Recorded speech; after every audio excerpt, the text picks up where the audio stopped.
Shalom, chers amis. Eh bien, notre sujet, c'est les limites du libre arbitre. Du libre arbitre, l'homme est-il libre dans la totalité de son être, ou bien est-il limité par quelques déterminismes? Eh bien, notre grand maître Maïmonide, dans ses lois sur la Teshuvah, chapitre 5, pose comme axiome fondamental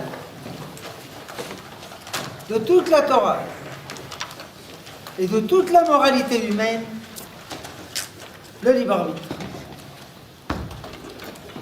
L'homme est totalement libre, il fait de lui-même ce qu'il veut.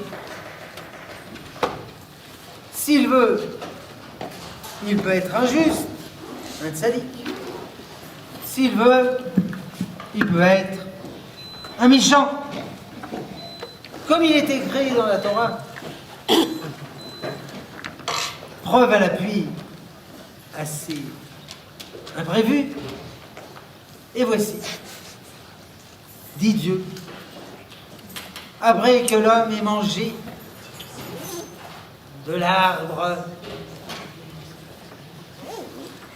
de la connaissance, et Adam, voici l'homme, Haya ke Achad, il est comme l'unique, Mimenu, de lui-même, la date Tova, connaître le bien et le mal. L'homme, c'est le seul être sur terre qui ressemble au Dieu un. C'est lui qui décide de faire le bien et le mal. En min zeh shel Adam, l'espèce humaine, Yachid Baolam, elle est unique sur terre. Ve'en min sheni domelo, aucune espèce ne lui ressemble.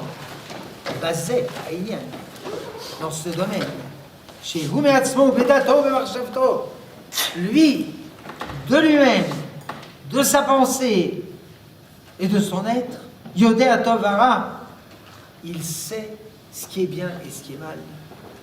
V'oseh kol ma shehu chafetz, et il fait selon son bon plaisir. Ve'en mi she'yakev beyado, et personne ne peut l'empêcher de choisir le bien ou le mal. Les mondes d'en haut, dit le Maharal de Prague dans son livre La splendeur d'Israël, sont prédéterminés d'appartenir aux cimes des spirituels, des anges. Et les mondes d'en bas, les animaux, ils sont également prédéterminés. Ils sont d'animaux, ils sont bestiaux. Et idem, le monde végétal et le monde minéral. L'homme, c'est le seul être qui chevauche sur les mondes. Il appartient à la fois au monde d'en bas et au monde d'en haut. Il choisit de son libre arbitre quoi faire de sa vie. Il est ce qu'il fait de lui-même, aurait dit Monsieur Sartre. Ou plus exactement, dit le Maharal, de fait, il appartient au monde d'en bas. Potentiellement, il appartient au monde d'en haut. Bekor, de forêt. Et pour grimper des monts d'en bas aux monts d'en haut, il a besoin de l'effort humain. Amal. L'homme est né pour l'effort. Adam la Amal Yulad. Donc, l'homme est le seul être dans l'univers qui est semblable à Dieu, du fait qu'il est libre de faire ce qu'il veut. Sa volonté est libre. Maïmonide rajoute dans l'alinéa numéro 2 du chapitre 4 Al yavor b'marchavtecha, qu'il ne te vienne point à l'esprit. S'il dit qu'il ne te vient pas à l'esprit, ça veut dire que ça vient à l'esprit d'aucun.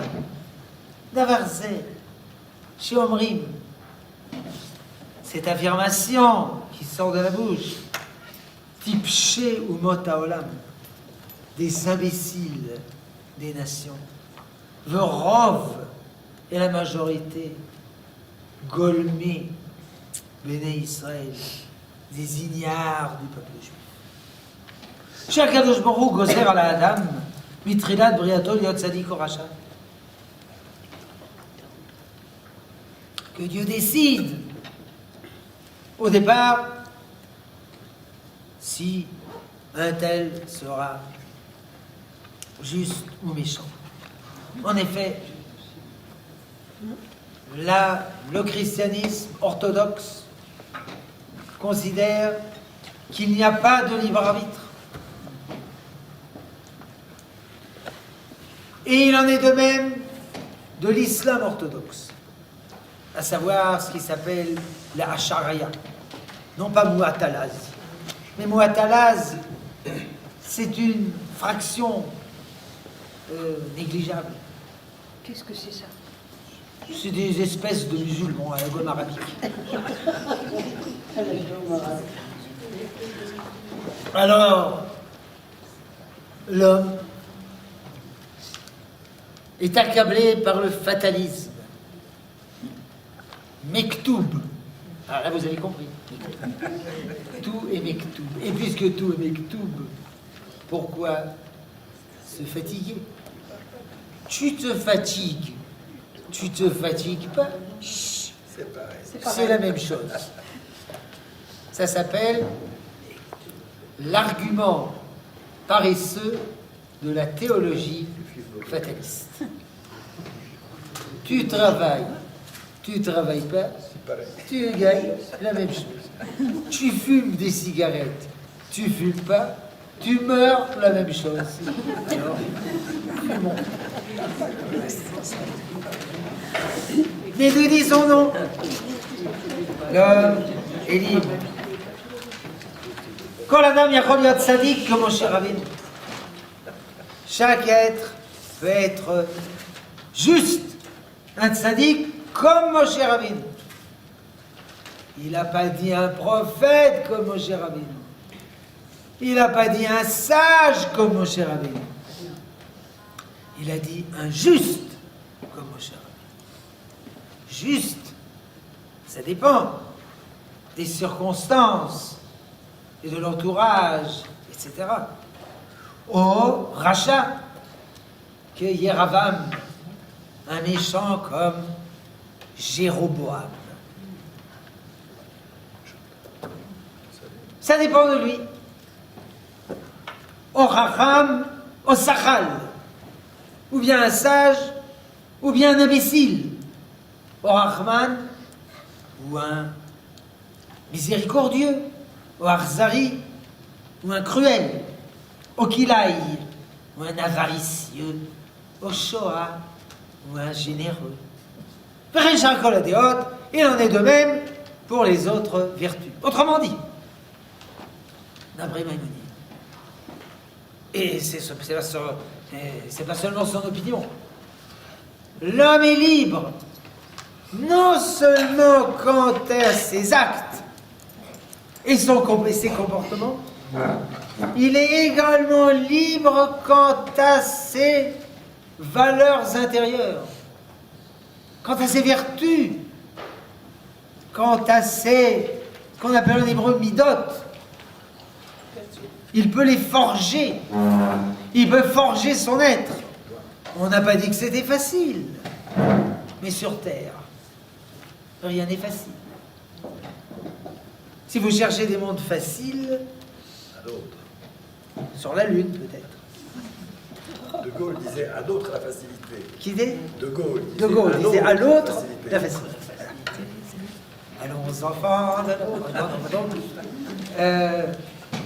mais c'est possible. L'homme peut forger son être.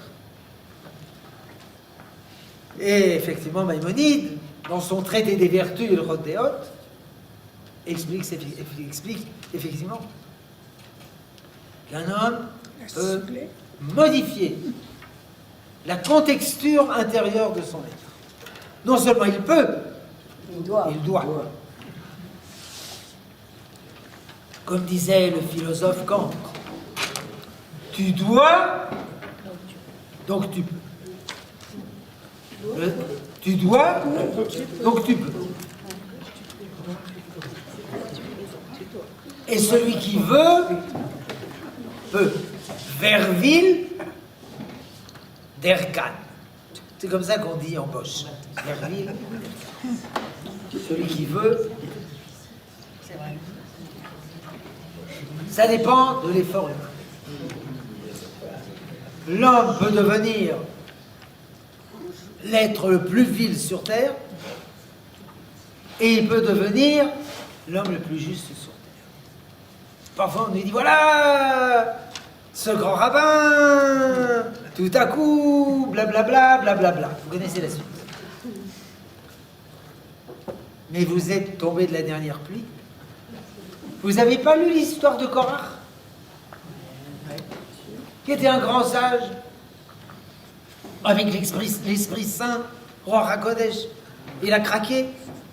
Et vous n'avez pas lu l'histoire des explorateurs, qui étaient des grands sages, et pourtant, ils ont craqué.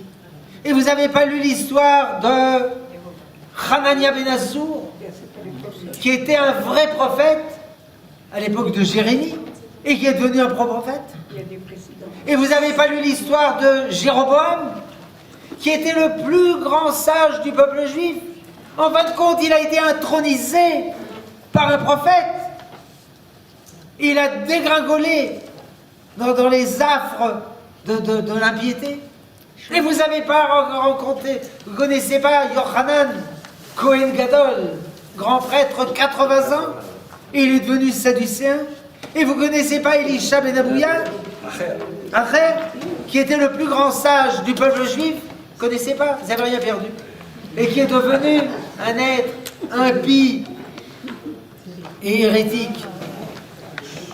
Et il y a aussi des histoires contraires, Dieu soit loué. Il y avait des gens qui étaient dans l'ordure et qui ont grimpé et qui sont devenus des géants de l'esprit. Mais l'homme décide de lui-même ce qu'il fait. Évidemment, ce que je vous dis là, ce n'est pas moderne. Moi, je ne suis pas moderne. Vous voyez, j'ai un couvre-chef, j'ai des papillotes, j'ai des franges à mes vêtements, et le matin, j'ai même des phylactères. Et je lis chaque semaine la section sabbatique dans mon Pentateuque. La péricope hebdomadaire dans mon Pentateuque. Pentateuque. Donc, parce que la dernière mode, ça s'appelle en hébreu Haïdan Hadash, le nouvel âge, en anglais New Age. Le New Age est né, ça fait environ 60 ans. Et il est divisé en deux parties. Première partie, la signification de la vie. c'est de sourire, c'est de chanter, c'est de danser. Dancing in the light. Danser dans la lumière. Plein de trucs qui ne sont pas dangereux, qui servent à rien, mais ne sont pas dangereux. Deuxième partie, l'homme se centre sur lui-même. Je dois me découvrir moi-même. Je dois me réaliser moi-même. Je dois me rencontrer moi-même. Je me dois à moi-même d'être moi-même. Une fois, j'ai écrit un poème de New Age. Ah, vous ne saviez pas que j'avais un don poétique. Alors voilà, avant-première de ce poème. Moi. Moi. Moi. Hein? Le génie poétique. Donc, l'homme est centralisé sur lui-même. Il se recherche soi-même. Et puis, évidemment, il dit à autrui, comprenez-moi. Pourquoi je vous comprendrai si vous dites des bêtises? Fermez les parenthèses. Acceptez-moi comme je suis. Pourquoi je dois vous accepter où vous êtes, si vous êtes un être vil? Qu'est-ce que ça veut dire? Acceptez-moi comme je suis. Aimez-moi comme je suis. Mais non, vous êtes une ordure et je ne vous aime pas comme vous êtes. Mais qu'est-ce que ça veut dire? Acceptez-moi comme je suis. C'est le pouvoir. C'est le pouvoir par rapport à tout ce que vous dites là. Parce que l'homme est toujours en quête d'un certain pouvoir. pouvoir. Le problème, c'est le pouvoir toujours, non? Voilà. Donc cet homme-là, qui fait partie de ce courant, il ne cherche pas à grimper, il ne cherche pas à s'améliorer, il s'accepte comme il est. Évidemment, et le résultat, c'est qu'il reste célibataire. Parce que il cherche un conjoint, une conjointe adéquate à tous ses desiderata. Or, ça n'existe pas. C'est pourquoi il ne se mariera pas. Dieu soit loué, il ne se mariera pas. Parce que s'il se marie, il divorcera. Alors à quoi ça sert? Alors en France, il n'y a plus des célibataires. Il y a des célibatants. Ah, vous connaissez pas le français. Le célibataire, c'est un pauvre type. Il n'a pas encore trouvé la jeune fille de ses rêves. Mais le célibatant, pourquoi se marier? Pourquoi se coincer avec un être humain, des bizarroïdes, qui a des désirs et qui... Mais non, il ne se marie pas. Voilà, il est célibatant. Étant donné qu'il ne cherche pas à s'améliorer, il ne cherche pas à transformer son être, et l'expérience cruciale de la transformation, de la révolution intérieure, évidemment, c'est le mariage. Parce que si j'ai un copain, et puis qui m'énerve, je lui dis, cher copain, dégage. Dégage, salut mec. On va dire en bon français. Casse-toi. Je me trisse. Je me strisse la malle. Je me trisse la malle. Comment on dit, je pars en voiture, je me carre les fesses dans la boîte à conduit. Et vous connaissez pas l'argot? Non. Vous savez pas ce que ça veut dire, se carrer les fesses dans la boîte à conduit et se trisser la malle? Ah, mais si c'est pas malheureux, hein. Ah, jadis, il y avait des titis parisiens, hein. Mais, quand on est marié, c'est pour l'éternité. Or, quand on se marie, c'est une gageure, c'est une épreuve, c'est un défi. Ça veut dire que la personne avec qui je me marie, j'accepte, je signe de modifier mon être de telle sorte qu'il soit adéquat à autrui. Une fois, il y a petit garçon qui a dit à son père, papa, ouais, combien ça t'a coûté, maman? Bon, ben, j'en sais rien, hein, ça fait longtemps que j'ai acheté une bague. Mais je continue à payer tous les jours. C'est là que tout va. C'est l'acte de mariage. Je m'engage à aimer, à servir, à nourrir, etc., à rendre heureux. Et le rabbin lui dit, signé. Qu'est-ce qu'il y a écrit là? C'est signé. Puis pour qu'ils ne comprennent pas, c'est en araméen. Il faut mieux. Signé. Et les femmes, pourquoi elles ne signent pas? Bah parce qu'elles le savent. Et les hommes, ils le savent? Non. Ils savent d'autres choses. Chacun sait quelque chose. Donc c'est un engagement. Quand on se marie, ça ne veut pas dire qu'on rabote autrui à son image.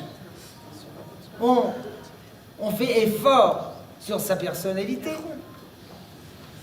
pour être adéquat à autrui. Mais si mon idéal, c'est de dire je suis né comme je suis, je reste comme je suis, moi, alors évidemment, le contact avec Dieu craque. C'est plus un homme à l'image de Dieu, c'est un Dieu à l'image de l'homme. Moi, je ne suis pas contre Dieu, mais ça dépend quel Dieu. Alors, est-ce que vous pourriez me faire un Dieu, quoi? Voilà une commande. Voilà, fabriquez-moi un Dieu. Qui c'est qui a dit ça? Le peuple juif, Aaron. Aselanu Elohim. Vous pourriez par hasard nous faire un Dieu qui nous convienne. Alors, on a perdu Dieu. Mais enfin, Dieu, il s'en sort. Mais on perd également le mariage. Parce qu'on considère qu'on ne peut pas changer. Mais l'homme peut changer. L'homme a un libre arbitre absolu. Maïmonide le dit. Davarze, ce que je viens de te dire là. Ikar Gadolu, c'est un grand principe de la foi. Vamud Torah va mitzvot. C'est la colonne sur laquelle repose toute la Torah et toutes les mitzvot. Comme il est écrit, je place devant toi la vie et la mort, et ta mavet vetara, la mort, la vie et le bien, la mort et le mal, ou barar tabarayim, et tu choisiras la vie, tu choisiras le bien. Si Dieu décidait, à propos de chacun, alinéa 4, s'il sera tzaddik ou racha, ou s'il y a quelque chose qui draine la personne humaine, un élément inné de sa personnalité, alors comment Dieu peut nous donner des ordres? Comment Dieu peut nous punir? C'est une injustice. Ah, là nous touchons un problème. Est-ce que nous dénions le fait que l'homme naît avec un certain nombre de vertus et de défauts? Non. Non.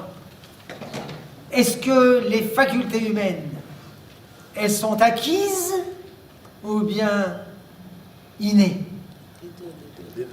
Les deux. Mais elles sont innées dans une grande mesure. Alors, problème. Alors on naît, il y a un type, il naît tranquille, et bien un autre, il est nerveux.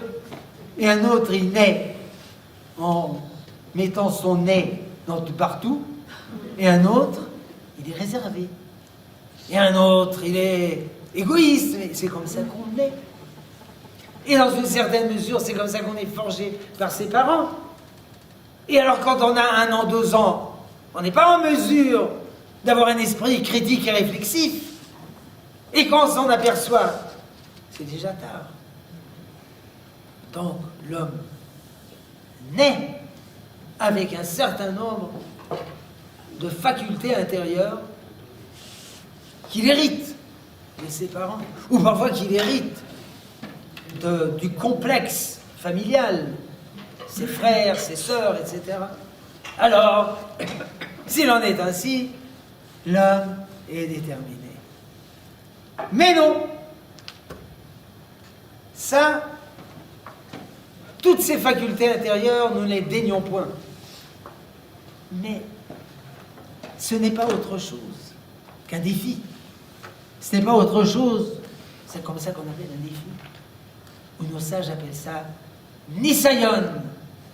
C'est une épreuve. Il ne faut pas se mettre en colère contre autrui. Et si j'ai un tempérament coléreux, eh bien, il faut le changer. Mais c'est difficile. Eh bien, tant mieux.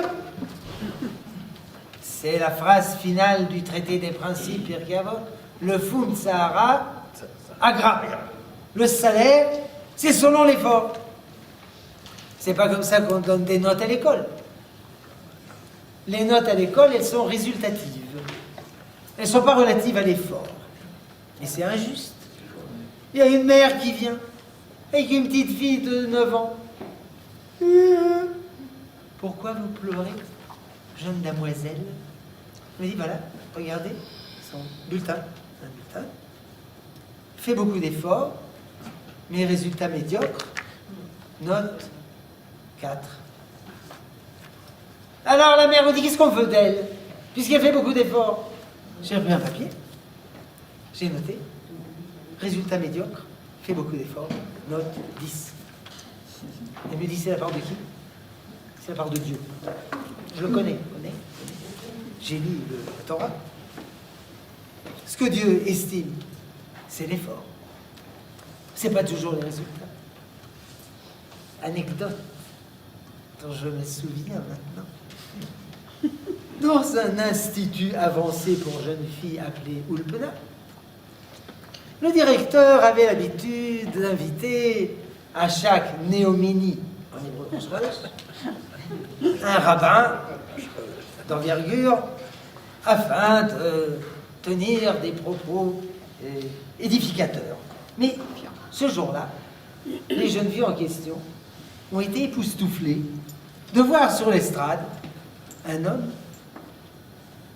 sans couvre-chef, sans tzitzit, bizarre. Mais enfin, puisque le chef de l'Ulpena en a décidé, que tel soit son bon plaisir. Alors le monsieur en question a dit, moi, je ne suis pas religieux, mais je ne suis pas anti-religieux. Et dans votre religion à vous, il y a des trucs pas mal. Il y a des trucs qui me font plaisir. Par exemple, ce truc-là dans la religion, c'est pas mal. C'est bon, hein. Alors évidemment, les jeunes filles étaient très enthousiastes. Bien joué, monsieur le directeur. Bien joué. Et puis ça c'est bon, ça c'est bon, ça c'est bon. Puis après il a dit, mais il y a des trucs dans votre religion, je comprends pas. C'est bizarre. Par exemple, ça c'est bizarre. Vous comprenez? Alors ils ont commencé à le convaincre en s'enflammant et en s'enthousiasmant. Bien joué, monsieur le directeur. Et après, il a dit, vous rabbins, hein, ils disent qu'il faut des vêtements pudiques, mais vos vêtements, hein, ils sont pas tellement pudiques. Alors elle se sent embrouillée, elle ne savait pas quoi répondre. Bien joué, monsieur le directeur. Et sur ces entrefaites, il a ouvert sa sacoche, a sorti une kippa, un talit de katane, et a dit, c'est moi. J'habite la ville d'en face. Je vous ai... Alors il y a une fille qui s'est levée et lui a dit, monsieur, je suis sûre que votre femme a des vêtements plus pudiques que moi. C'est pas malin. En prenant en considération où elle est née, où elle a grandi, où elle a vécu, où elle vit aujourd'hui. Mais moi, pour ces vêtements-là, qui peut-être sont pas exactement selon la règle, pour ces vêtements-là, dans ma famille, je crache du sang. Alors, fermez-la. Fin imprévue. n'est pas moins édificatrice. L'homme est jugé selon les formes. C'est écrit d'ailleurs dans le livre Tania du premier rabbi de Lubavitch. Hevesh falroa bifne kol adam. Sois humble en face de chacun. Objection. Pourquoi serais-je humble? Moi, je suis versé dans l'étude de la Torah, dans le respect des mitzvot. Mais pourquoi dois-je me considérer comme inférieur à ce pauvre erre qui erre dans l'ignorance et dans le péché? Réponse. Al tadun et ravera atzetavia lukum. Ne juge pas ton prochain avant d'avoir été à sa place. Peut-être qu'il est à sa place au sens double du terme. Dans sa place géographique, dans son insertion sociale et dans sa place intérieure, les instincts qui l'assaillent. Si vous étiez à sa place, peut-être que vous seriez déjà en prison ou à la guillotine. Et s'il était à votre place, peut-être qu'il serait déjà le grand rabbin d'Israël. Alors ne jugez pas intempestivement autrui avant d'avoir été à sa place. Car l'homme est jugé selon l'effort. Donc, c'est vrai que chacun a des vertus, a des défauts innés ou bien insérés dans sa personnalité par l'éducation et l'influence de l'entourage à un âge où il n'était pas en mesure de mesurer les choses. Mais maintenant, ça dépend de lui. S'il veut, il peut se changer totalement, diamétralement. Le célèbre sage, dénommé par son surnom Ayoudi Akadosh, le juif saint, dont le vrai nom était Rabbi Yitzhak Yosef Mipsichra, élève de Rabbi Simcha Bouné Mipsichra, élève du Maguid Memezerich, élève du Baal Shem Tov, élève d'un juste caché que nous ne connaissons point. Il dit, j'ai appris ça d'un charretier voiturier. Je m'en allais dans mon chemin et j'ai vu une voiture renversée sur la chaussée. Et toutes les barriques s'étaient dispersées. Le voiturier m'a dit, monsieur, aidez-moi à remettre sur roue la charrette. Une charrette qui pèse 2 tonnes. J'ai des muscles, mais quand même. J'ai dit, je ne peux pas. Il m'a dit, vous pouvez, vous ne voulez pas. J'ai dit, c'est vrai. Je vous aime. Alors il a pris un bout de bois, il a poussé sur la charrette, il a soulevé d'1 millimètre, et il m'a dit, poussez du bois en dessous. J'ai poussé un bout de bois, j'ai soulevé d'1 millimètre, il poussait, on poussait du bois, on poussait, après 1h30, elles étaient sur pied. On a rassemblé les barriques, on les a mis sur place. Je lui ai dit, quand je vous ai dit que je ne peux pas, et vous m'avez dit, vous ne voulez pas, vous aviez raison, mais comment vous le saviez? Il m'a dit, vous n'avez même pas essayé.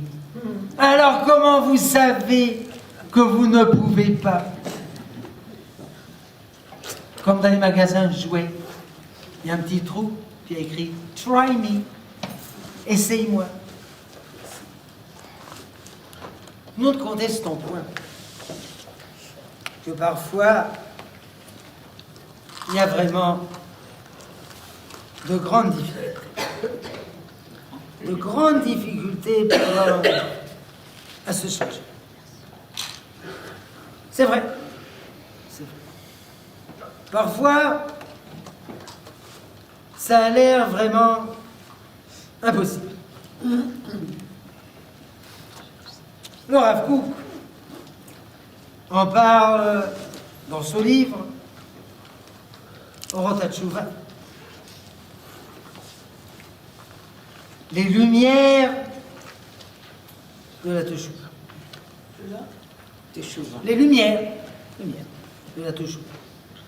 Problème, je ne me rappelle plus où il en parle. De ce problème. Il dit parfois, la Teshuvah est impossible. Elle est impossible. Un homme ne peut pas se modifier. Mais, comme vous le savez, impossible N'est pas juif. n'est pas français. Car c'est ce qu'a dit Napoléon. Mais il n'a pas réussi. Et les Russes l'ont vaincu. Mais impossible, on n'est pas juif. Donc le Rav Kook dit, il y a une Teshuvah possible, il y a une Teshuvah impossible. Teshuvah impossible, on peut aussi la faire. L'homme est doué de force, même pour accomplir des choses impossibles. Et comment il fait ça? Parce qu'il y a dans l'être humain, pas forcément dans le juif, dans l'être humain, une composante divine. C'est l'âme. Et l'âme, elle est libre. Il y a beaucoup de psychologues qui pensent que l'homme est déterminé. Ce sont des déterministes. Et si l'on est ainsi, l'homme ne pourra jamais changer. C'est ce qu'ils disent. Mais c'est pas ce qu'ils font. Puisqu'en fin de compte, ils font des efforts du matin jusqu'au soir pour aider les gens de sortir du bourbier. Il y a une espèce de contradiction entre les théories auxquelles ils adhèrent, qui sont des théories désespérantes, et leur travail humain de tous les jours, où ils se dévouent pour aider autrui de s'en sortir de la mélasse. C'est vrai qu'il y a des lois physiques, il y a des lois psychologiques. Laplace disait, décrivez-moi le monde dans tous ses paramètres, je vous prédis ce qui se passera demain. Tout est déterminé. Tout ça, c'est peut-être vrai, sauf un point. L'âme, elle est libre. Car l'âme, c'est un souffle divin. Et de même que Dieu est libre, l'âme, elle est libre. Et c'est pourquoi, quand bien même la Teshuvah serait impossible, on peut quand même réussir à le faire. Il n'y a aucun obstacle en face de la personne humaine. Sa volonté. Quoi donc? Sa volonté. Sa volonté. Mais la volonté humaine, elle est libre. De même que l'homme peut forger ses vertus, l'homme peut également forger sa volonté. Pas quelqu'un qui voudrait vouloir s'il avait la force, ce qu'on appelle un velléitaire. L'homme peut renforcer sa volonté et devenir extrêmement fort. Je n'ai pas dit en un seul jour. On n'est pas pressé. Mais il peut modifier sa volonté. Il y a des gens à volonté faible. Pour des raisons que nous ne traiterons pas. Mais c'est un fait. C'est un mou. C'est un faiblard. Mais il peut devenir un homme fort. D'ailleurs, il nous aide. Vous savez, ça fait quelques années, j'ai lu un livre, un peu, d'un Américain, Dan Senior. A Startup Nation. Une nation en start-up. Vous allez sur l'économie. L'économie israélienne, American. Miracle. Il n'est pas pro-israélien. Il est pro-américain. Mais il dit, si les Juifs en Israël le font, pourquoi nous? On ne peut pas le faire en Amérique. comme on dit en américain. If they can do it, we can do, so we can do better. Traduction. S'ils peuvent le faire, nous pouvons faire de même. Nous pouvons faire mieux. Mais il y a un truc intéressant dans ce livre. Il me dit, voilà, l'élève de terminale occidental, c'est un fumiste. C'est un fumiste, c'est un paresseux, c'est un gaspilleur de temps, il fait rien à l'école, il va se coucher tard, il se lève tard, il est plein de reproches envers ses parents, etc., etc. Après, il finit ses études, alors il va se promener 6 mois en Amérique du Sud, après il revient, il fait un cours à l'université, comment guérir les gens qui ont des boutons sur le nez avec de la crème de lotus. Après, il vend des stylo-billes usagés dont on a changé le contenu. Après, il fait encore une petite visite aux Indes. Oui, en Thaïlande. Et après, il fait un nouveau cours à l'université de l'histoire comparative de la musique japonaise. Et puis, il s'achète un goum-boum qui sonne des deux côtés à la fois.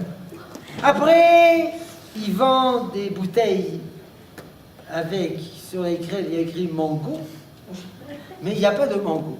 C'est un faux mango. Et c'est ainsi qu'il gaspille toute sa vie à des bêtises. Alors que le jeune Israélien, à l'âge de 18 ans, il va à l'armée. Et à l'armée, il apprend le dévouement, le sérieux, le devoir, la fraternité. Et quand il sort de l'armée, il est déversé dans l'économie et il travaille dur et il pousse en avant l'économie israélienne. Tout ça, c'est grâce aux Arabes. Vive les Arabes! Baruch Ata Hashem Amahariv Aravim.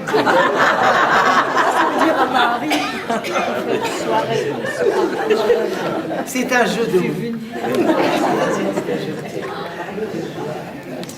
Donc, l'armée israélienne, elle forge la personnalité de l'Israélien en un homme sérieux, travailleur, responsable. Et la fille, mais la fille, elle est sérieuse comme ça, elle n'a pas besoin d'armée, etc. Les hommes, c'est pas sérieux. Les filles, c'est sérieux. J'ai une expérience de 5000 ans, je suis le genre. Bref, l'homme est en mesure de surmonter sa personnalité, de la changer. Totalement. Absolument. Mais il faut qu'il le veuille. Mais s'il ne le veut pas, je ne veux pas, eh bien il faut vouloir. Mais je ne veux pas vouloir. Il faut vouloir, etc., etc. C'est un des plus profonds secrets de la personnalité humaine. Évidemment, il pose des questions, Maïmonide, dans ce même chapitre, alinéa 5, le problème de la préscience divine. Si Dieu il sait tout à l'avance, est-ce que Dieu sait si après avoir bu ce jus, je prononcerai la bénédiction postérieure? Et si ce soir, je prierai les vêpres? Marie, si il sait que je vais prononcer ma bénédiction, je ne peux pas la prononcer. Ça ne marche pas. Et puis si il sait que je ne prononcerai pas et je la prononce, il ne sait rien. Bon. Ne nous occupons point de philosophie. Il sait tout à l'avance et nous sommes quand même libres. Alors le Rav Kook dit c'est une contradiction. Réponds. Alors c'est une contradiction. Et alors? Et alors? Oui, mais les contradictions, c'est pas logique. Et alors? Ben, la logique interdit. Hein. Et alors? Ben, Dieu, il est soumis à la logique. Ah, ça c'est intéressant. Moi, je croyais que la logique était soumise à Dieu. C'est pas que, au début, il y avait la logique. Et la logique a créé Dieu. Non, non, non. Au début, il y avait Dieu. Et c'est lui qui a créé la terre et le ciel et la logique. Et il peut créer un monde avec une autre logique. Le philosophe Kant disait, peut-être que sur d'autres planètes, il y a des gens avec une autre logique. Je ne suis jamais allé sur d'autres planètes, j'ai pas le temps. Il n'y a personne là-bas. Il n'y a personne là-bas. Mais il n'y a pas besoin d'aller sur d'autres planètes. Il y a des sauvages en Afrique centrale qui ont une autre logique. Là-bas aussi, j'étais jamais, j'ai pas le temps. Mais on a des enfants à la maison qui ont une autre logique. Jusqu'à ce que le décès se développe petit à petit, conformément aux théories du développement de l'intelligence de M. Piaget, où il apprend les fondements a priori de la pensée, à savoir l'espace, le temps et la causalité. Avant d'avoir appris ça, il a un monde sans temps, sans espace, sans causalité. Pourquoi t'as fait tomber ce verre? Je l'ai pas fait tomber. Gifle. Mais si tu l'as poussé, aucun rapport. Gifle. Non, il ne comprend pas ce que c'est la causalité. Il faut attendre. Il ne faut pas lui donner des gifles. Ça ne sert à rien. C'est injuste. Donc, c'est vrai. Contradiction. Dieu sait tout à l'avance. Et cependant, nous sommes totalement libres. Alors, il y a une contradiction. Ben, vous vivrez avec elle. Il y en a d'autres contradictions. Dans notre logique humaine, c'est contradictoire. Mais dans la logique divine, c'est pas contradictoire. Il sait tout à l'avance. Il décide tout à l'avance. Il décide tout à l'avance. Mais s'il a décidé à l'avance, si je prononcerai la bénédiction sur ce je, alors je ne suis pas libre. Mais si, je suis libre. Dans la contradiction. Bon, vous l'avez déjà fait, ce coup de la contradiction. Et alors? Ceux qui ont étudié les mathématiques savent bien qu'il y a des géométries non euclidiennes, où il y a des parallèles qui se rencontrent dans la géométrie de Riemann. Et parfois, toutes les droites ne se rencontrent pas, comme dans la géométrie de Lobachevsky. Les mathématiciens, c'est des gens bien. Moyennement paiement, ils vous fabriquent tout ce que vous voulez. Puis si ça ne marche pas, ils vous en fabriquent de nouveau. Moyennement paiement. Aucun problème. C'est pas ma faute. J'ai étudié les mathématiques pendant 7 ans avant d'étudier la Torah. Il y a d'autres logiques mathématiques. Il y a une mathématique métrique, et puis une topologie qui n'est pas métrique. Il n'y a aucune différence entre un rond et un carré.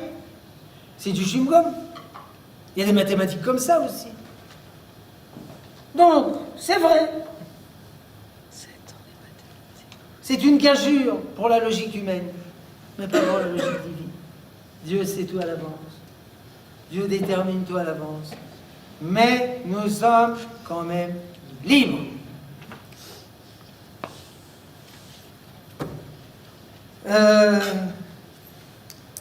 Il faut croire. Quand on ne croit pas qu'on est libre, alors on n'est pas libre. C'est ça le plus grand des malheurs. Quand on nous met martel en tête, qu'on s'en sortira jamais, on s'en sortira jamais.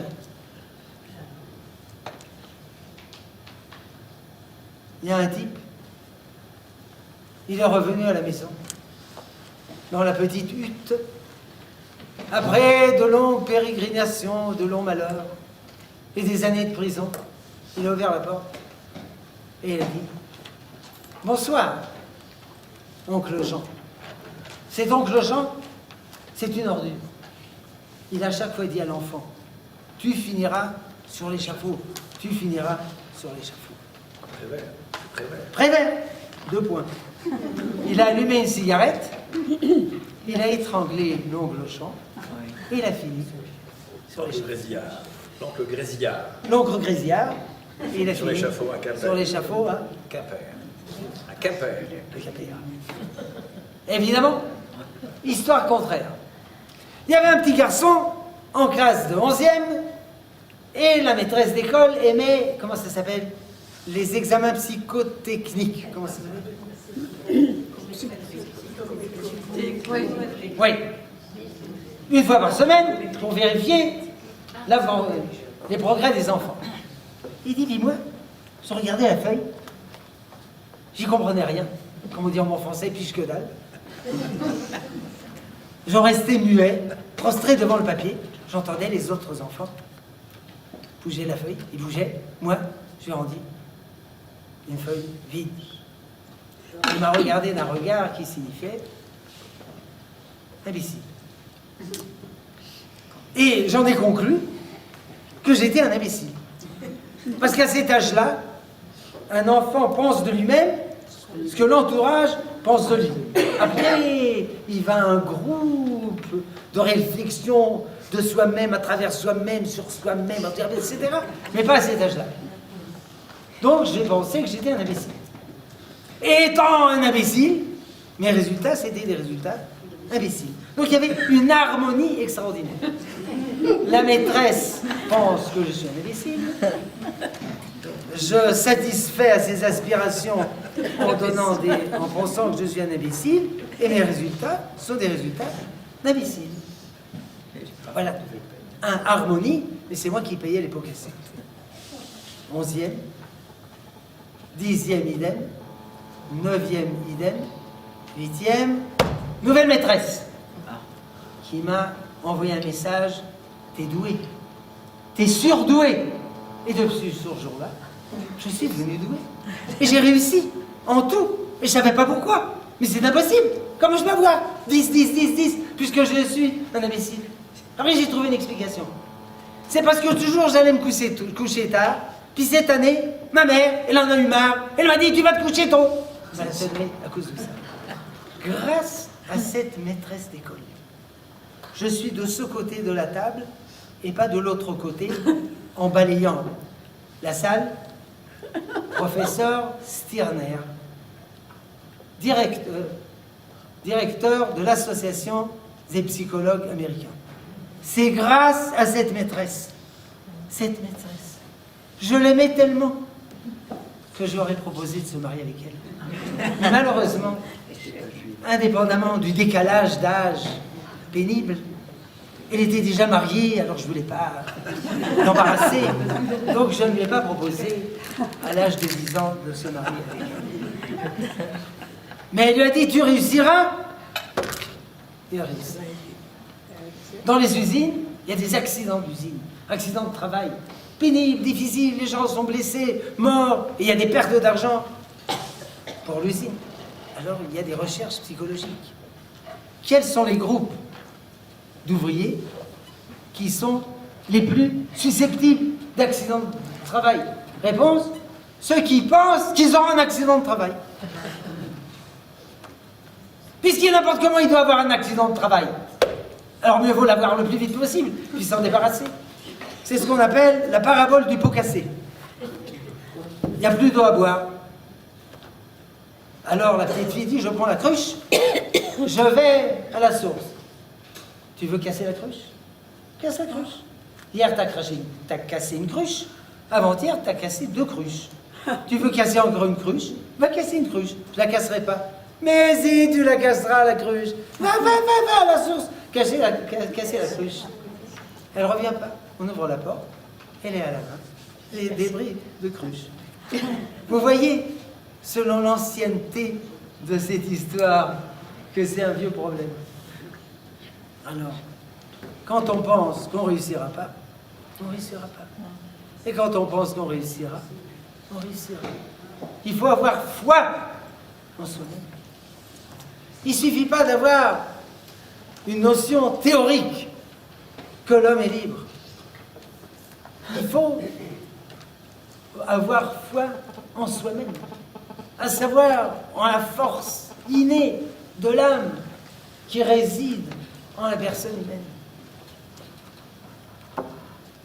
Étant donné qu'il se fait tard, et qu'on m'a dit de finir à 7h15, alors, Sommes-nous tous égaux devant cette problématique-là? sauf les gens fous. Les gens fous qui vont à Charenton, Quelle chance! qui sont fous. Non, non. Qui vont à Charenton, ils sont irresponsables. Bien qu'il y ait des théories psychologiques qui prétendent que les gens fous ne sont pas tellement fous. Ce sont c'est la psychologie humaniste. Ce sont des mécanismes de défense pour se permettre de faire ce qu'ils veulent. Ils sont fous. Pas tellement fous que ça. Quand ils veulent, ils sont fous. Mais enfin, laissons les fous de côté. Que Dieu les bénisse, que Dieu les guérisse. Mais la plupart d'entre nous ne sommes pas fous. Nous sommes fous. Et les gens fous, parfois, ce sont des gens intelligents. Très intelligents. Il y a un type qui roule en voiture, tout d'un coup, accident. Il y a une roue. Les 4 boulons se sont ouverts. Et la roue est partie. Alors il freine, il cherche la roue, il la ramène. Mais les boulons ont disparu. Alors il est comme ça, en face de sa voiture. Il y a un type de l'asile, la fenêtre, qui lui dit « Ouais, quoi? Enlève de chaque roue un boulon, il en restera 3, tu auras 3 boulons, tu pourras fermer la roue. » Mais t'es intelligent! Qu'est-ce que tu fais dans un asile de fous? Je suis fou, mais je suis pas idiot. C'est pas une blague. C'est pas... Alors, celui qui est fou, il était responsable. Oui, question? J'ai une question. Quel est le point de vue du judaïsme sur le libre arbitre et ce qu'on peut éventuellement deviner ou voir dans l'astrologie? Dans l'astrologie. L'astrologie, c'est des histoires à dormir debout et à coucher dehors. À coucher dehors, parce que pour regarder les étoiles, il faut coucher dehors. Ça a été démontré. Il y avait un psychologue, je ne sais plus s'il était français ou américain, qui a dit « Envoyez-moi votre date de naissance, etc. Je vous envoie votre horoscope gratuit. » Un petit service. Faites-moi savoir s'il est exact ou non. Il a reçu quelques centaines de réponses. 90% des gens, ou 95%, disaient « C'est exactement moi !» Et alors, il leur a raconté la vérité, qu'ils ont tous reçu le même horoscope d'un violeur systématique. Et quand il a fait ça, c'est ce qu'on appelle la fraude des généralités. Il y avait un psychologue, j'ai oublié son nom, dans une université de psychologie. Il a demandé à chaque élève de dessiner un rond. Un rond. Et après, il a reçu une feuille qui décrivait sa personnalité. Et les élèves en arrivaient aux larmes. Première fois de ma vie que quelqu'un me comprend. Mais comment il peut comprendre avec un rond? Alors ils ont vu qu'ils ont tous reçu la même feuille. Et il y avait écrit « Tu as des aspirations, mais tu n'arrives pas à les réaliser. Alors tu es triste et complexé. Tu fais confiance aux gens. Et souvent, ils abusent de ta confiance. Et ça te plonge dans la tristesse. Surtout des gens à qui tu as rendu service. Et ils montrent de l'ingratitude. En général, tu es calme. Mais parfois, tu t'énerves. En général, tu es bien rangé. Mais parfois, il y a des désordres. Bla, bla, bla. Des pages entières. de généralité. Mais quand quelqu'un lit ça, mais c'est moi! Évidemment, c'est moi. C'est tout le monde. C'est le leurre de la généralité. Et puis quand on rencontre la diseuse de bonne aventure et voit un jeune homme, tu recherches une jeune fille à te marier. Jeune, belle, riche, intelligente, mais moins que toi, etc. Évidemment, moins que lui. Ou bien c'est une jeune fille, un jeune homme, fort, sur lequel vous pouvez vous appuyer, mais délicat. Mais il n'existe pas ce jeune homme. Mais donc, avec des généralités, on peut même deviner. Votre maison. Vous entrez à la maison. Vous montez dans l'escalier. Vous ouvrez la porte. Dans le couloir, il y a une image. Comment il connaît ma maison? Parce que dans toutes les maisons, il y a des escaliers et puis il y a des images. Il y a une vote. Vous avez une cicatrice du côté droit. Chacun a une cicatrice du côté droit. Et s'il dit côté gauche, bah, du côté gauche de moi. Autre question? Oui, pour compléter ce que vous disiez, la Torah pourtant interdit de consulter justement ce Interdit. type de personnes. Ce qui est l'interdiction, donc la question, si c'est interdit noir sur blanc, n'est-ce pas parce que les sages et rabbins, la Torah, reconnaissent que certaines personnes ont un don et peuvent voir du déterminisme. Ça, c'est une question pertinente, Maïmonide en parle. La Torah l'a interdit parce que c'est des bêtises, et la Torah ne veut pas qu'on fasse des bêtises. Mais alors, il y a beaucoup de bêtises sur Terre, c'est vrai, mais ça, c'est une bêtise qui entraîne beaucoup de gens. Ah, vous connaissez Michel de Notre-Dame? Dit Nostradamus. Le roi lui a dit, est-ce que vous pouvez me dire quand vous mourrez? Il a caressé son glaive. Situation compromettante. Alors il a dit, une demi-heure avant vous. Alors il a remis le glaive dans son... Bref, c'est de la bêtise. Ça a été analysé. On a montré, on a pris des horoscopes. On les a montrés à des gens, à des horoscopiens, des astrologues. Et une liste de gens, liste d'horoscopes, qui c'est qui? Chacun a dit autre chose, ils n'ont pas réussi à trouver. Tout ça, ça a été longuement analysé. C'est de la bêtise. Que faire? C'est interdit, qui plus est. Alors si c'est interdit, c'est péché. C'est pas catholique. C'est pas juif. Bien. Alors que Dieu vous bénisse. Merci.